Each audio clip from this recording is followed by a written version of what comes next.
दूसरा देवदास महत्वपूर्ण प्रश्नोत्तर। प्रश्न, दूसरा देवदास शीर्षक की सार्थकता स्पष्ट कीजिए। उत्तर, लेखिका ने कहानी का शीर्षक दूसरा देवदास सोच समझकर रखा है, जो कहानी के मूल कथ्य को स्पष्ट करने में समर्थ है। शरद चंद्र की रचना देवदास में नायक देवदास पारो पर अपना प्रेम लुटाता है और अंत में यह प्रेम एक निश्चित रूप से जीवित रहता है। उसी प्रकार संभव भी पारो को प्राप्त करने के लिए बेचैन है। देवदास और पारो निश्चल प्रेम के प्रतीक है, इसलिए संभव के लिए लेखिका ने दूसरा देवदास शीर्षक रखा। प्रश्न, मनोकामना की गांठ भी अद्भुत अनूठी है, इधर बांधो उधर लग जाती है। कथन के आधार पर पारो की मनोदशा का वर्णन कीजिए।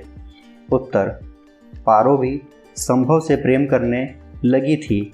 हर की पौड़ी पर लड़के के साथ छोटी सी मुलाकात ने पारो को विचलित कर दिया।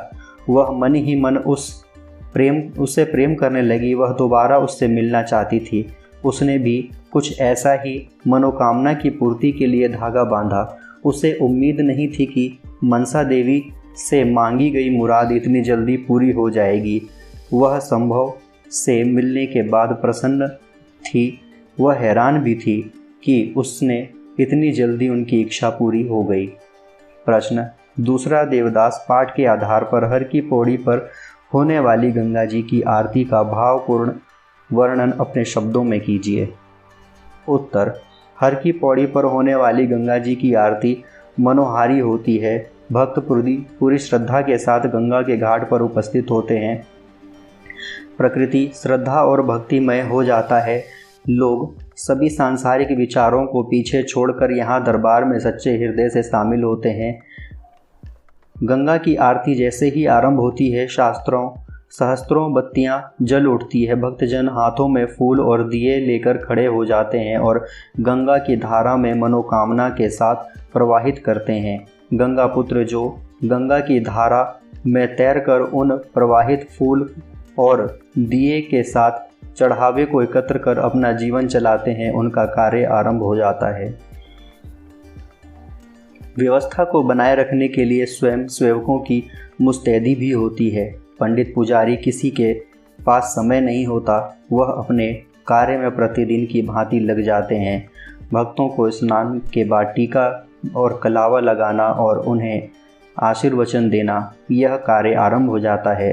भक्त लोग मनोकामना को पूर्ण करने के लिए दीप और आरती में शामिल होते हैं। कुछ भक्त स्नान कर अपने सभी कलुषित विचार गंगा में त्याग देते हैं और स्वच्छ निर्मल मन से स्नान कर मंदिर में दर्शन करते हैं और भक्ति का लाभ लेते हैं। कुल मिलाकर गंगा की आरती का दृश्य बड़ा ही मनोरम और अद्भुत होता है। प्रश्न, गंगा पुत्र के लिए गंगा मैया ही जीविका और जीवन है। इस कथन के आधार पर गंगा पुत्रों के जीवन परिवेश की चर्चा कीजिए। उत्तर, कहानी में गंगा पुत्र उन्हें कहा गया है जो प्रवाहित किए गए दीप और फूल के साथ चढ़ावे को गंगा की धारा में कूदकर एकत्रित करते हैं। यह कार्य जोखिम भरा होता है, कई बार हादसा भी हो जाता है, किंतु उसकी परवाह किए बिना गंगा पुत्र उन पैसों को एकत्रित कर उन्हें बेचते हैं। इस प्रकार उनका परिवार का भरण पोषण होता है।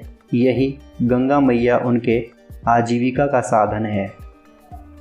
प्रश्न, पुजारी ने लड़की के हम को युगल अर्थ में लेकर क्या आशीर्वाद दिया और पुजारी द्वारा आशीर्वाद देने के बाद लड़के तथा लड़की के व्यवहार में अटपटापन क्यों आया?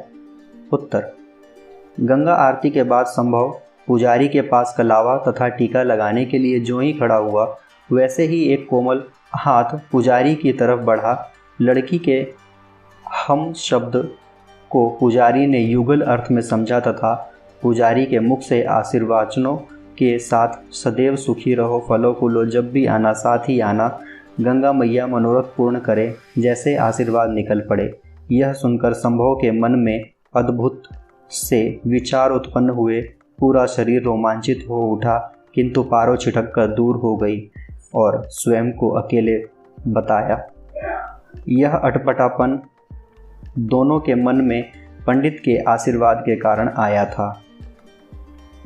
अन्य प्रश्नों के लिए तथा अपने पाठ के विषय वस्तु को जानने के लिए इस चैनल से जुड़े रहें। इस चैनल को सब्सक्राइब कर लें। आपके विषय तथा आपकी कक्षा के अन्य नोट यहाँ उपलब्ध होते रहेंगे।